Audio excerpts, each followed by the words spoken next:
नमस्कार जय जगन्नाथ। आपण मन तो जानी थे एबे चली पखाल पखाल खर्च बा पखाल दिवस रे राज्य सरकार केते टंका खर्च करछंदी से बाबद रे एबे माने तर्क बहुत जोरसोर चलची।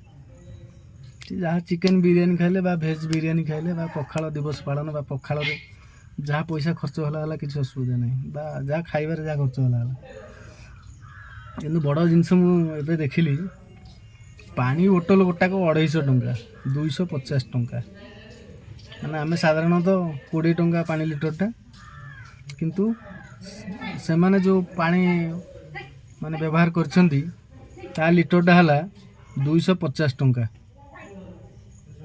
माने 250 टंका रे 12 लिटर पानी होता बा 12 लिटर अधे 20 टंका हिसाब रे जदि हिसाब करा जाए किंतु तांकर है 250 टंका पर लिटर।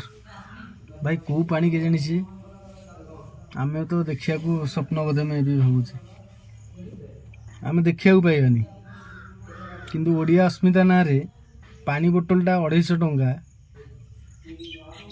यूज करिबा के दूर ठीक ता साधारण लोक विचार करिए। रही नमस्कार।